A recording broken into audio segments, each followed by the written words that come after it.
You might be wondering, okay, John, you're talking to me about supplementing calves in limit, creep, cow-excluded areas. But how would these minerals perform in just free choice salt mineral? Maybe we can just substitute these more soluble forms of copper, zinc, and manganese in our free choice salt mineral and encourage intake.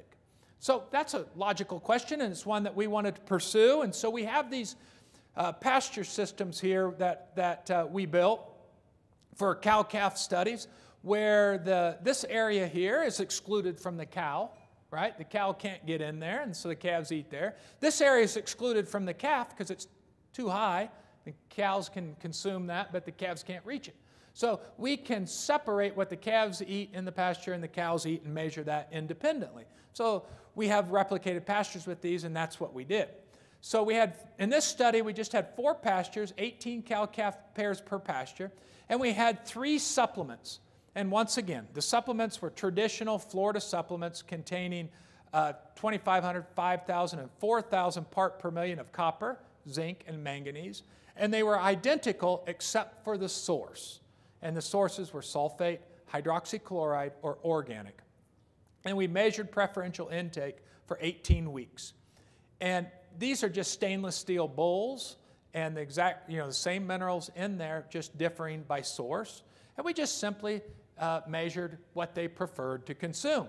And once again, just like you saw before, there's a significant preference to consume the salt-based mineral that has the lesser soluble form of copper, zinc, and manganese, in this case the hydroxychloride, compared to the organic and sulfate forms of the same elements.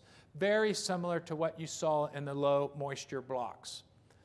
Now, this slide means nothing except I want to show you that over the 18 weeks there was a lot of variation. And I have to tell you this story because it leads into what happened here. So we got pretty comfortable up to this point that calves preferred either a supplement with no minerals or a supplement with insoluble minerals. We're pretty comfortable with that fact. Here we have the same result but with week-to-week variation. Look at here. Some weeks, that's all they want to consume.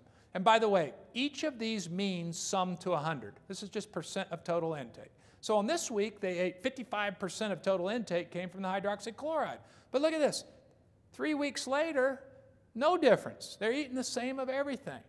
So when I started looking at this, what's going on here? This is not like what we saw before. Remember, these are salt-based minerals that are left out there, and we're just measuring them every week.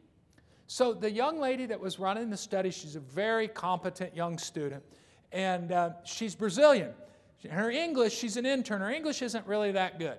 And she's working with a graduate student that's also Brazilian, who's a PhD student, has exceptional English. So I saw these data and I called them into the office. So what is going on here? Where is all this variation coming from? And so she's trying to explain it to me, and I'm getting aggravated because I can't understand her. She's getting aggravated because she can't come up with the right words. I said, just stop. So I had the PhD student come in, who's Brazilian also, speaks Portuguese.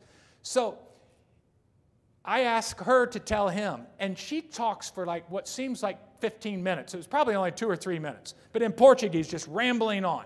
And he's sitting there shaking his head, yes, yes, yes. And then he looks at me and says, it's because of the rain. I said, she said more than that. It's not because of the rain. Said every time that we would have big rainfall events, whenever we would have big rainfall events, she would notice that underneath the feeder, like you saw earlier, underneath there, the puddles of water would be stained with green or blue, from the leaching of the mineral. So what we thought was happening is, and that's when you would see no difference in preference. So once the minerals got wet, there was no difference in intake. The reason was because the rain was washing the metal out. And you would consume it, the calves would consume it, they wouldn't taste the metallic taste anymore. So that was interesting for us, particularly in South Florida where every afternoon we have blowing rain. Now you saw that it had covered mineral feeders. They were all covered, but that doesn't keep the horizontal rain from getting in there. And so this got us excited to look at this further, and this is where the precipitation-induced studies come from.